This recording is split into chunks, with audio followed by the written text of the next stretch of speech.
Welcome back to Lobby Talks. Today's episode, Tulsa's Culture and Moment, From Local Art to Global Impact, Part 3. I'm sitting down today with Oklahoma Society for Culture Appreciation, Zac Murphy. Hello.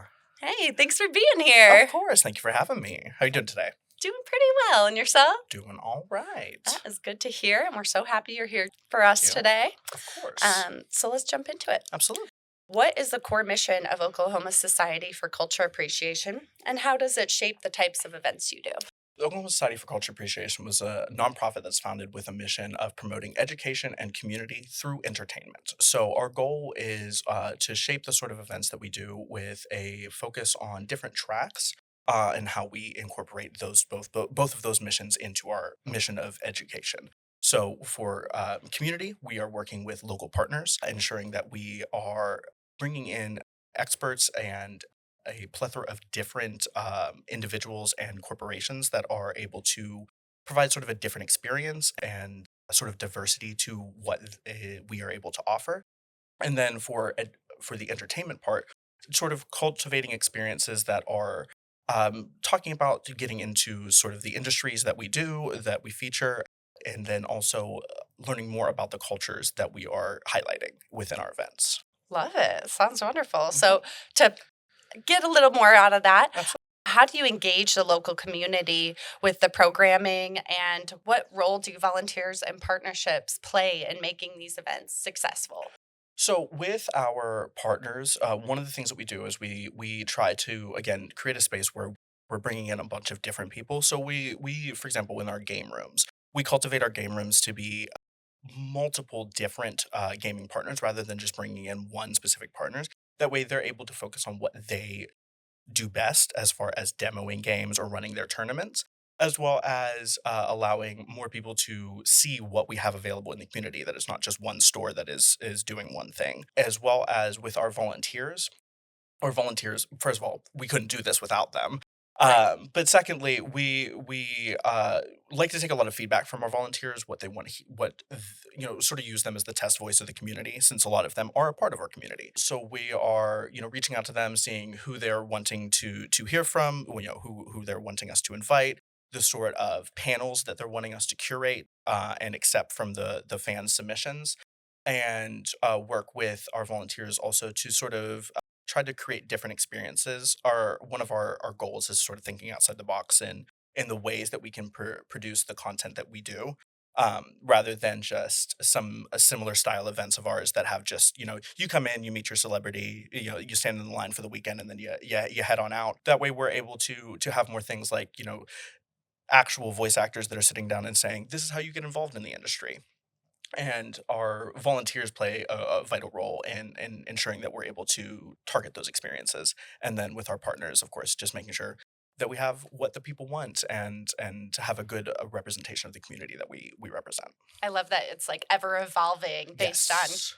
keeping it fresh, getting Yeah. to know what people want and 100%. putting that on. Yeah, we don't want to sit stagnant. We don't want to just have the same event year over year. We don't want to just do the same sort of programming and the same sort of ways that we address things and the ways that we sort of try to cultivate a different experience. We don't want to just, same year over year. That becomes a boring experience for people to want to attend. So it's always in what else can we do? What is the new things that people are finding and getting interested in, as well as making sure that we keep our roots and our base aware of why we started this and what we're doing. Right, right. So Mhm, how do you integrate new, fresh cultural mhm. experiences throughout your programming? So one of the things we try to do is work with educational organizations. So the Philbrook or the Sherman Jewish Museum, they tend to do the sort of targeted programming that fits in with the events that we're producing, as well as working with the celebrity guests that we bring in to produce the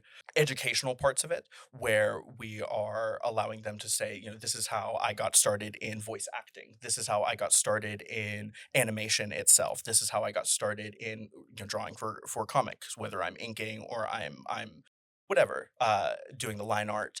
The ability to have a entertaining but educational experience and the we firmly believe that it's a lot better and more beneficial for our attendees to spend an hour in those sort of panels than it is to spend that 15 seconds just to meet them and say farewell.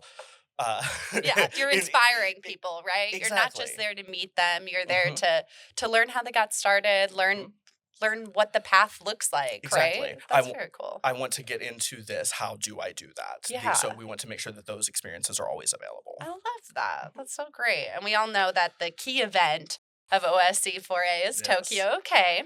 So let's talk more about how you produce such a unique cultural experience in Oklahoma, where the culture is here, but it's also a culture from abroad. Mhm. Can you tell us more about the origins of this event and how it has evolved over the recent years? Absolutely. So Tokyo Case started. It was a block party at the, if I remember correctly, Darkstone anime store in 2007, and so they had produced this party. A lot of people had come out. The anime store wasn't doing well, so it was just sort of a way to revitalize and grow interest and let people know that it even existed in the first place. They held this party and then really realized, oh, there's a want and a desire for this type of event here in Tulsa. There are people that are feeling underrepresented. There are people that are wanting to celebrate animation, and they're feeling not represented by the sort of larger corporate events that are being brought into Tulsa rather than those that are being produced here. And so when we took stock of that and going, oh, well, there is a clear interest, there is a desire to be able to attend, talk about, learn more, get involved across the entire board, they started planning it as an actual convention. So moved from a block party to a convention itself, stayed in the Cox, now Arvest Convention Center for a few years under a different management company. OS4CA became the custodian of the event in 2020, so we have been producing it since 2020. And one of the ways that we continue to try to innovate year over year is to just bring different sorts of cultural experiences. So obviously partnering with the Philbrook, they had a samurai event that they were or a samurai exhibit that they were featuring this year. So the ability to be able to partner with them and have them talking about what the history of samurai is in Japanese culture, how that has influenced the portrayal today, how the portrayals that we've seen have influenced our understanding. So one of the things that was interesting was sort of talking about how one of the large intros to Japanese culture for the American audience was actually James Bond. And Oh, I never thought about Right, exactly. that. But it was for your eyes only, who sort of started introducing like the larger cultural experience than sort of what we had known from like the World War II era. And sort of opening that because there was also that stigma around Japanese culture from lingering still from World War II. So James Bond being set there and being then introduced as sort of he's just there. It's not a thing for him. Yeah. It's just this is where we go. This is what we do. That was an interesting tidbit for me to find out. Was that sort of where a lot of our cultural understanding comes from, and why also some people from the Japanese diaspora are going, hey, we got to rein some of that back in. Right. It's so cool. I didn't realize Tokyo K had such a grassroots beginning, Hmm. and it was just really answering something. Hey, we have a community here. Yeah. They want more of this. Let's grow it. And Hmm. now it's huge compared to just a small Yeah, a block little party. in a parking lot, exactly. So we take up quite a bit more space, and it allows more people to learn those sort of things. That's one of the things that we continue to try to present every year is those sort of panels are and cultural experiences, whether here or at the event or at another location, that they're able to learn more about the history of Japanese culture, Japanese anime. Japanese fashion design. That's one of the big secret areas that a lot of people don't realize that we feature is Japanese fashion design. That's so cool. I didn't Mhm. even know that. So what Yes. other like little tidbits like that would you want to tell someone who's never attended Tokyo? Okay. That's a fair question. So I would always say check out our fan panels. So that's the first thing that I always direct people towards is not only are our panelists being submitted by our fans, but also our celebrity guests. And they're so obviously they're doing the educational ones that we talked about, where it's how to get involved in voice acting, how to get involved in animation, how to get involved in the areas that seem immediately available or seem immediately obvious, but also these are other areas of the industry that I didn't know that was interesting. So like writing automated dialogue replacement scripts when they're having to go in and do looping for when they didn't get it in the session and doing little rewrites. things like that where it wouldn't be an immediately available career path or one that would someone would immediately gravitate towards, but oh, that's actually a sort of niche interest that I have. So making sure that we have these opportunities available for people to learn more about what they have has been very educational for us and very edifying for us. That's so cool. Like Hmm. someone going there thinking they're just here to get that autograph or just Hmm. just want to know more about the voice actor, and then they realize, "Oh, there's a whole other career path I was Yes. not aware of." And that might be something that of interest. So, if someone is wanting to get into, script writing as a whole, like they're a writer, that gives them the ability to go, okay, well, I can get, there's an entry point to the industry for me here, rather than this sort of big lofty, I have to have this pitch and I need to be able to, present it to this producer. You can start small. You can start easy. There's a way to get you into the path and get you in front of the people that you want to be in front of. Love that. The same way with our contest. That's one of the big other things that I always try to point people towards, is because we want to feature the community that we have that are attending. So we have all sorts of different art contests, amateur art that you're able to submit, model building, and then of course, cosplay. Right. Yeah. All the cosplay contests. But that's great. You have a entry point for anyone, even if you're just sketching in your notepad Hmm. or if you've worked all week on that costume and it Hmm. is insane, head from toe, Oh all the yeah. details. Love it. And we have different entry points for different levels of craftsmanship as well. If you're just going and purchasing something from the store and just modifying it, or if you are cutting from foam and wholly crafting yourself a piece, we have an entry level for you to be able to feel judged and seen and welcome. That way, we are able to have these individuals feeling that they are not only welcome in this space, but that it's not just for those who are of immense talent or those who have been doing this forever and ever and ever. There's a space for everybody, and you are always able to join at any level. I love that. It's not just for experts, it's Exactly. everybody. Very inclusive. So, when it comes to hosting an event like Tokyo, okay, finding the perfect venue Hmm. must be crucial. Yes. So, what factors do you consider when selecting a venue for such a culturally unique event? Well, the first one that I always try to focus on, and what most people don't realize isn't immediately apparent, is panel rooms. We need rooms to host those breakout sessions. We need spaces available that are both large and small for those that may just have a few attendees, or those that are looking for our celebrity guests, where they may have more people that are attending in the audience. So always looking for sort of the breakout spaces, the availability of them, the different variations and sizes of them. One thing that we also look for in a venue is what the team at the venue is wanting to bring to the table. We've worked with venues that have been less than stellar in in what they have tried to offer, or what they have made available to us as options, versus working with venues who very obviously want us there as an event. It's very clear to us when we're in conversations, when someone gets the event, someone understands, like, this is what we're trying to do. We are not just here to produce, the sort of typical nerd event that someone might think of. We are here to produce an experience. We are here to produce a cultural and educational experience, but we're here to have fun while we do it. So working with the teams to sort of really feel out if they understand the event, and sort of what the things they are able to bring that we don't think of. We have had a lot of suggestions from different venues where we've been, oh, okay, that's something that we can provide that we didn't think, or that's a way that we can structure a part of our layout that is more efficient, or more just navigation friendly. It's working with the venue teams has been really edifying for us, and sort of learning the different ways that we can produce things, but also when we feel that a venue team and a venue itself is looking to assist in this.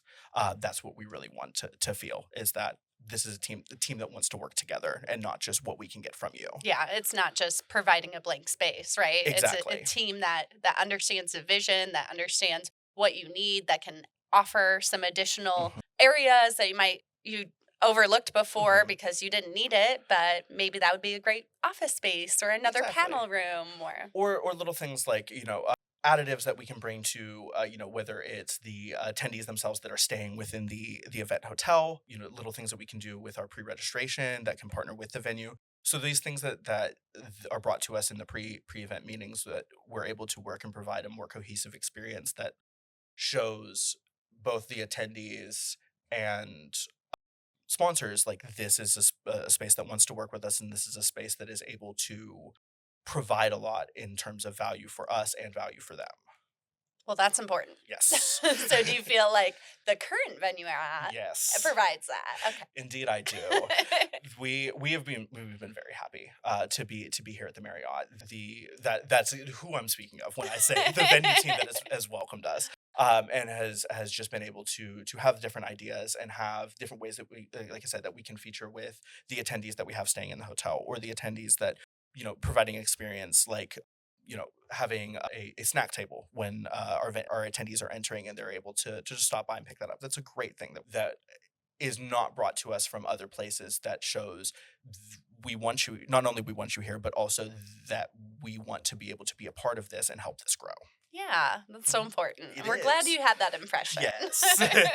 All right. So, why do you think it's critical for event organizers, especially those hosting, events like Mhm. Tokyo, okay, to set clear policies and dress code, conduct, behavior? How did these policies contribute to the overall success of the event? We think it's really important. That's one of the things that we did when we first founded ourselves as a nonprofit model. Is we established ourselves a policy committee with standing members, that we were able to evaluate, not only these are the proactive policies that we think we need, but we're able to be responsive. So that way, if we have an incident that arises, we're able to address it pretty quickly. But it's also, I think it's important because it helps not only our staff maintain, clear lines of this is what is and is not acceptable. This is what is and is not, for dress code wise, this is what is and was not within the dress code. Conduct wise, this is what is and is not acceptable, as as far as whether it just be media guidelines or interacting with other individuals. It not only helps our staff, but it also just helps attendees. Attendees knowing, this is what is expected of me. I need to be treating the venue. I need to be treating, event staff. I need to be treating other staff. I need to be treating partners with respect. I need to be ensuring, this is how I'm interacting with, cosplayers, not just taking photos of them, asking and making sure consent is given and explicit. And then ensuring that when we have an incident that arises, we have something that we can fall back on. This is why we are making this decision for this reason. It helps a lot from an event organizer perspective, seeing our attendees when we are able to point to something and say, this is why this decision was made, and we didn't just make an arbitrary decision. It is a lot easier on our attendees rather than, no, this feels right. The process that we have for submitting and approving our policies allows a lot of voices to be heard. It's not just one or two individuals that are saying, this is how we're going to run.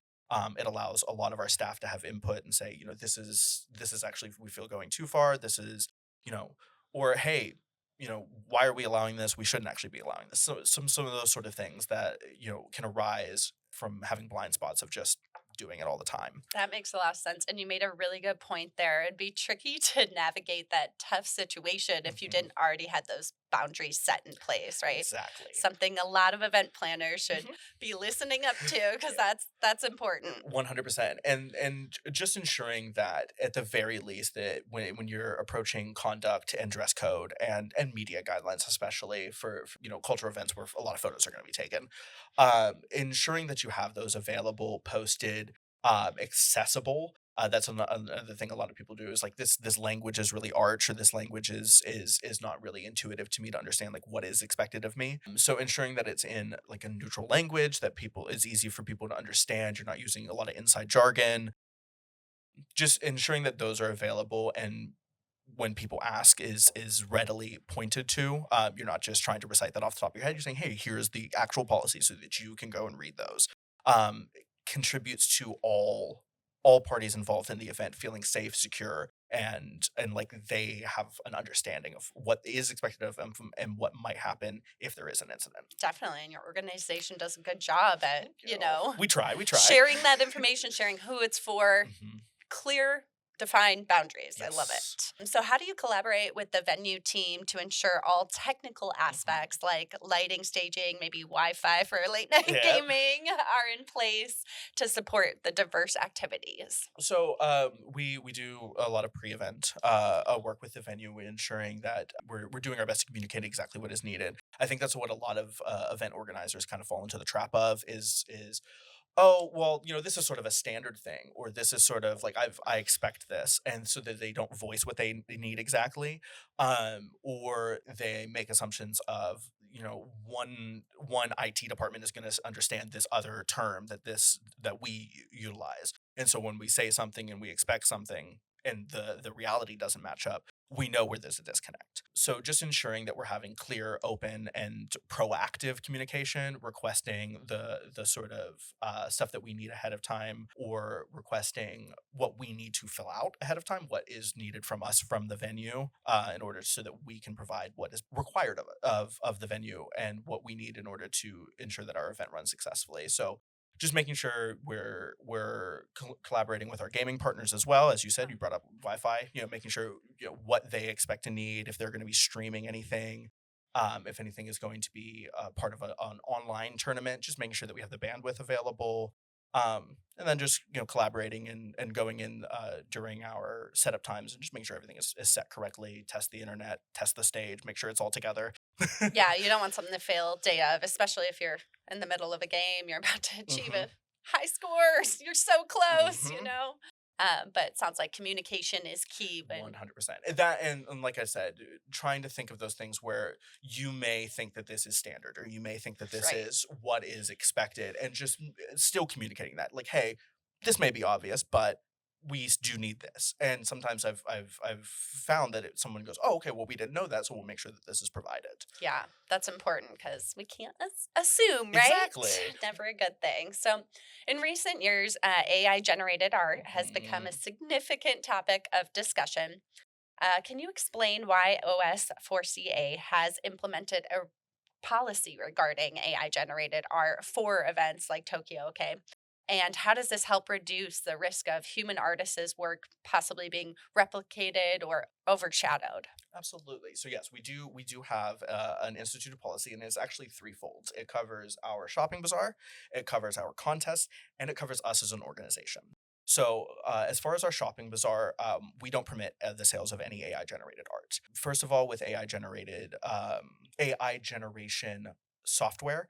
A lot of those models have been trained on artwork that is dubiously acquired, whether or not it was actually licensed or permitted to be trained on that artwork for that reason is really dubious. So number one, there's a level of are we infringing upon other existing artists Just by using AI, just by right? using it? Because I mean, you have genuine examples where someone will put in a generation, and the fragment of someone's signature from their an Oh actual my art gosh, piece is still left, there. yes, is left within it.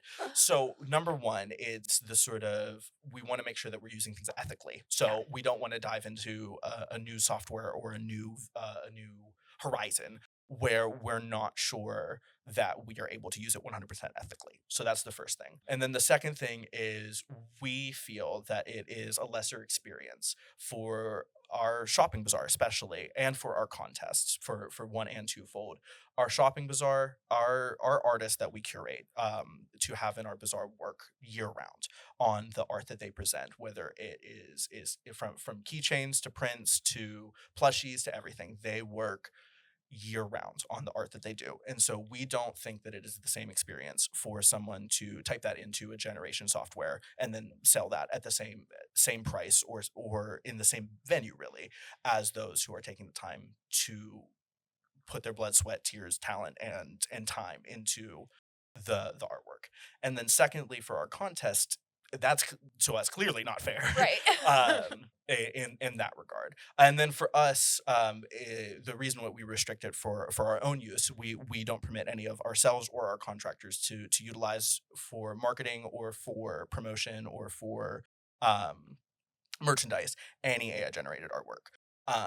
We feel that it's really strongly that we, as sort of custodians of the cultural appreciation that we are trying to bring into our community, don't feel that that's a good way to represent our artists that we're trying to right. feature.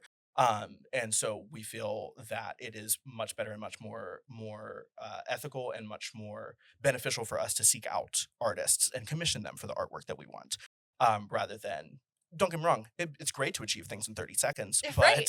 but it's wonderful to have that available. And there's not illegitimate uses for some of these tools. And when you take it back down from generation into assistive tools, when it's brushwork or it's color matching, things like that, those are sort of just legitimate Yeah. assistive tools. And so those sort of things we of course allow. But when it comes to wholly generating, that's just something that we don't feel is both right now currently as it stands ethical and fair in the ways that we produce these I events. mean, I agree. You can't generate art from a computer that has learned art from humans, right? Well, and to me, to interject a personal aspect. There's just something missing to me from the reason that we consume art as humans is we want to consume the the fullness of what that person has been able to produce, whether that's their loss, their pain, their happiness, their sadness, their anger, their joy, whatever their mistakes, their perfection, whatever they're bringing into that table. Like that's the reason that we're coming to consume art. So where is that in a computer generated product? Right, because those things are solely human. Exactly. Yeah. Are there any specific partnerships with the venue or local businesses that enhance the attendee experience? Like whether food offerings, interactive activities, or local crafts? I know a lot is like your Yes. vendors. Yes. Well, so a lot of local partnerships is, like I said, we have the sort of educational organizations that we work with, but there's also the institutions that come in and present our gaming room. Those that come in and present exhibitors hall, as we call it, which is different from our shopping bazaar. So exhibitors are people like the Tulsa Health Department or Clary Sage College.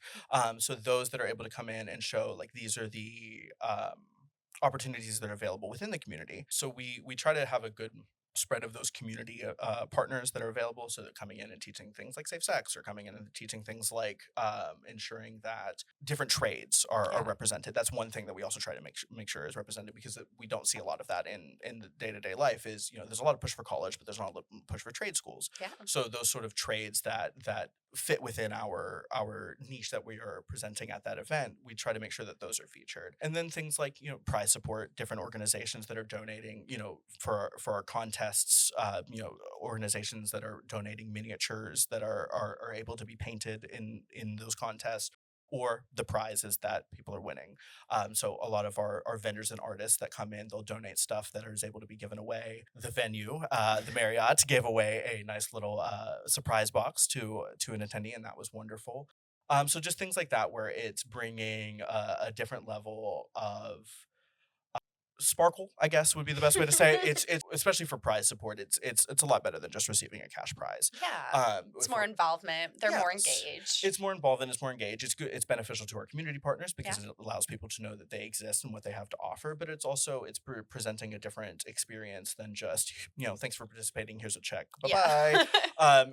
It's sort of these are the things especially if we can tailor it to for cosplay. We try to tailor it towards like cosplay repair kits and stuff like that, where it Oh, can I actually love that. yeah That's a right great it one. can actually also be useful for those things, or certificates or prizes that are from, whether it be from like foam places, or for art supplies we give away, or for our art contest we give away a lot of art supplies as part of the contest.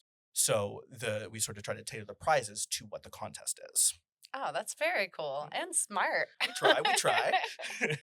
So, what would you say to other hotels or venues that have been hesitant or less receptive to hosting events like Tokyo? Okay. um I think one of the things that I really meet with is just like I said, not really understanding sort of the type of cultural event that we're trying to produce, where people can really see just wanting to the normal events, as I've said, where you just come in, you do your quick meet and greet with the celebrity, you might get a picture, and then you go on. So when we are meeting with the venues and we're sort of seeing a hesitation of not really understanding what the difference is in our events, that's what I really like will try to encourage other venues to do, is just take the time to sort of take stock of the events that are being presented. And I would go as so far to say is to be more open to the locally produced events that are trying to bring these experiences. I see a lot of the sort of large corporate events that are bringing in that are being brought in, or partnering with these other organizations, and so being price prohibitive when you are being ran by an out-of-state organization and you're being and you're sort of used to a different price point in a bigger Yeah. city or something like that, or you are just not really taking the time to understand what the difference in what we're wanting to bring as far as an experience. When you see what we have experienced is when you see the type of event that we want to do, more people wanted to get involved. When we show that we are wanting to produce an event that is not only community based, where everyone is involved, we're not offering exclusivity, we're not offering, the sort of me, mine mentality, where we're bringing in, this is what we want to how we want to better our community. This is the opportunities we want to bring to them. We want to be able to have these career paths available to them. We want to be able to have these contests and opportunities available to showcase their current skills. When the venues see that, they seem to come on board more. They seem to realize that this is more of an event that is focused on growing everything that could be a potential for success in that space. When we are trying to bring this sort of cultural experience, and we don't see that sort of buy-in, and we don't see that sort of level of understanding, it can also be a really cold experience. It's not really relational, it's just sort of transactional. And so when we're able to build a relationship and show the sort of events that we're doing and the space that we're providing, it really opens up venues' minds. And so I would just encourage venues to take the time to hear out and also find out how you can involve yourself as a venue. More venues supporting these type of events is only going to help that venue as well as the surrounding community to that venue. As event organizers, we think a lot about the impact that we're bringing to the surrounding area, not just at the venue itself, but what we're bringing to the surrounding restaurants, what we're bringing to the surrounding stores. So I encourage venues to sort of adopt that mindset of what can we bring to here that is also going to help the community surrounding us. That's important. Yeah. Mhm. Venues need to be cognizant of not only the economic impact it's going to bring to this area, Mhm. but also of your organization, of Mhm. what you're trying to do. Venues and partners Yeah. alike should be aware of that, so it can be more of a partnership and less of Yes. just, here's the price, here's your space, goodbye. Goodbye. Yes. Yeah. And I might check in on you once during Yeah, during the right. weekend, where when we have in venue teams that are involving themselves, when we have them that are really wanting to understand what we have to offer, and when they are focused on more than just what they can bring for themselves. When they're focused on what is being brought to the surrounding community and what is being brought to the attendee base that's being brought into the hotel as well. Yeah, because the community's here. Yeah. You've proved it by Mhm. starting from a block party to Yes. a major Mhm. event, right? It's they want it. So Yes. let's figure out a way to work together and provide the very best event we can, right? 100%. Yeah. Love it. All right, now it's time for some rapid fire All right. favorites. Are you ready I for can be. this? Okay. So what's your favorite Japanese snack?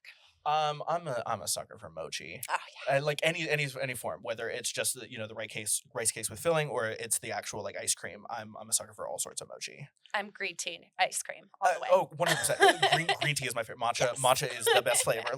Mango's a close second, I will say. Oh, yeah. Sort of Yeah, that's true. anything mango wise with mochi, I'm a big fan of. But yeah, green tea matcha is the one. So where are you getting it in Tulsa? Nam High, Pan Asia? Pan Asia's the one. Oh, yeah, Yes. same here. Yes. That's my place. Yes, 100%. That is where we're going. So organized, and they have so much stuff from all over the world. Yes, and I think they just opened up a location somewhere too. No way. Yeah, I think they just opened up a satellite store. Awesome. I have to check that out. Yes. So sake or green tea? Oh, like green tea again. Okay, Yes. yeah. All right, I'm a matcha fiend. Depends on the time of day, right? That is also valid. And if I'm unwinding from an event. There you go. Do you have a favorite anime or manga? I would probably say it's Devil's a part-timer. It's a really funny premise, and I love to tell it to everybody, which is the devil was cast out of hell and is forced to work at McDonald's. Truly a second hell. No, I 100%. I gotta check that out. That's I hilarious. recommend. It is truly funny, and we've also had some of their talent that has been previous guests at our event. So No obviously a way. little bit biased. Got a little something signed. Exactly. Having met them is a little bit, but yes, no, that it truly just as a premise, but as the show itself, you once you're watching it, you really feel the sort of characters that they've cultivated. It's a really fun one. I enjoy it. Very fun. Yeah. So, what's the most unique cultural experience you've had at Tokyo? Okay. So it's hard to choose I from know, because right? that's one of our goals is cultivating these unique experiences. I think one of my favorites is the Sherwin Jewish Museum that's across from the Tulsa Southern Hills Marriott. They cultivated a pop-up experience that's talked about the history of Judaism and Jews in anime. So just having sort of not only a diaspora that we would not immediately associate with Yeah. anime, but also to create that entire experience as a pop-up companion piece to our event, that was really cool. And so the time that they took to sort of carefully choose who they were featuring and how they talked about it, and the ways that they clearly showed care about not only their own culture but the culture that we were presenting as well, because that's two differing cultures, Judaism Yeah. and Japanese culture. But the way that they were really intrigued about presenting the sort of parallel and diverging journeys within Judaism and animation was really interesting. I love that collaboration and Yes, educational piece. I we mean, I try. didn't know. Hmm. So, you can only get one. Okay. What type of souvenir are you snagging from Tokyo? Okay, from that bazaar. I'm a sucker for our plushies. I really am. There's a vendor called Tasty Peach that I will always visit, that we have typically yearly. But yeah, it's the plushies. I love all of the different cats, the different like rabbits. I'm a sucker for like the different anime style rabbits. That's me. For me, Bunnies. it's keychains. And Like, there's that's the best keychains. Yes. Well, and also, but between the artists and vendors, you have the commercially available ones where it's the different styles of the different animations that are available, and then you have ones that are from our artists that are super unique. Yeah, some are like Hmm. hand crafted, and then they like, I don't know if they shrink them or something, but it's keychain Yeah, size, a little they. piece of art on the go. Oh yeah, no, they truly some our artists are some of the most talented individuals, and so like I said, I'm really happy and proud of how well we curate and what we make available to our attendee base. Love that. So to wrap it up, Mhm. why is this moment now culturally important for the future of Tulsa? I think we're at a really big crossroads within the city of Tulsa, where we're just on that cusp of really finding out that we want to support ourselves. It's a lot of people that are coming out to that realization of, we've had a lot of fun experiences. This is really cool. The sort of big event venues that we have here in Tulsa. It's great who they're able to bring in Yeah. from outside, but it's that I really do feel that we're on the cusp of realizing what we can do for ourselves here, what the talent that we have available, not only in the city but across the state, that is yearning for opportunities to showcase themselves and to get involved. I think it's really important for a lot of people to start trying to look for these sort of events and trying to either involve themselves as organizers, involve themselves as volunteers, or involve themselves as just attendees and coming out and supporting the event and learning what they can about what is being featured, whether it is an arts and culture festival in general, whether it is a Japanese culture event, whether it is focused on comic books, whether it is focused on Hmong culture, whatever it may be. The different diasporas that are here within the state, as well as Native culture. There's a great Native event coming up, I believe, in November. So just paying attention to those things, where you can get involved, where you can go learn more about Native culture, where you can go learn more about East Asian culture when they have their celebrations. Really being attuned to those things as we move forward and trying to stay grounded and supportive of the arts, I think is really important. I think we have a tendency in our culture to be a bit dismissive of the arts. So recognizing how many of us turn to the arts for support, how many of them turn to them for comfort, for education, for knowledge, and just really taking the time to resonate with that with ourselves and ensure that we are taking the time to really appreciate the things that people are able to bring and what each and every one of us have in store to offer as a part of our community. I love that. We live in such a diverse Mhm. city. Exactly. And there's so many local artists, local Mhm. musicians, everything right here Yeah, in local Tulsa. filmmakers. I mean, we have individuals that are premiering films at the Circle Cinema here in Tulsa. Like there are a wealth of talented individuals that I think we just need to find the ability to support. Whether it's our local comedians, our local singers, our local artists, our local playwrights, we need to be finding those spaces to be able to support them. And we also want to provide ours as an organization. We want to provide the space for them to be able to showcase their talents. Love that. So, how can hospitality teams specifically support and participate in this movement? That's a fantastic question. I really think, harkening back a little bit to what I said earlier, of just trying to find the ways, and when these events are being presented, trying to find the ways that you can be unique, that you can provide something to the event organizers that is not only a value add, because that is what everyone looks for, but also that is creating a unique experience. Welcome is also, I think, a thing that people overlook a lot, is just feeling that I'm okay to be in this space and be a nerd about whatever I'm nerding out about, whether it is, specifically nerd culture, or it is whatever, it could be lawn and garden that you nerd out about, but whatever it is, providing those spaces and ensuring that as a hospitality and venue team, that you are doing your best to support them and provide those unique experiences.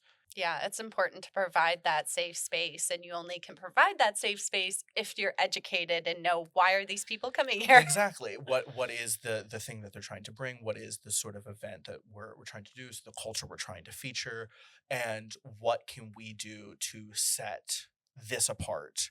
And especially, again, as a local organization, I'll harp on the local organizations, what we can do to show that we are working with local organizations to provide these opportunities. We don't want to just be a venue that brings in larger Right. organizations. Well, that's all good stuff, and I Yes. appreciate you sharing that with our other hoteliers and other venues, and even restaurant Mhm. communities or anyone else in the area of the Yes. venue, right? Yeah, that's one of the things, is really ensuring the ways that you're able to engage the entire area around you, and make sure that they not only are expecting all of your attendees, because that's one thing that we also make sure to do, is Yeah. just emailing out and saying, hey, just so you guys know, have some food on hand. Yeah. You might want to, Extra staff. yes, have some extra staff, and you Yeah. may want to do an extra produce order. Right? So yeah, that's the sort of things we think about in not only engaging them just in a general way, but also in a targeted way, and ensuring that discounts are available to Yeah. attendees, and they are participating in the event proper with providing support, or working and providing food to our volunteers, Yeah. which is also something that we have to think about, is making sure that we're feeding everybody. Always important. Always. Well, Zach, I really appreciate you Yes, taking of the time to sit course. down with us and ask all the questions that Yes. were on our mind. Thank you so much for joining My us. pleasure. Thank you for having me again. Wonderful. We'll see you next time on Lobby Talks. Thanks for joining us in this episode of Lobby Talks as we wrapped up our 3-part cultural series. Zac from the Oklahoma Society for Cultural Appreciation gave us a behind-the-scenes look at Tokyo OK, the major event bringing Japanese culture to Tulsa. Next time, we're stepping behind the scenes with our banquet, sales, and operations teams to reveal the hospitality hacks and trade secrets that make every event shine. Don't miss it. Don't forget to subscribe and check us out on Instagram and Facebook for more behind-the-scenes moments. Thanks for listening.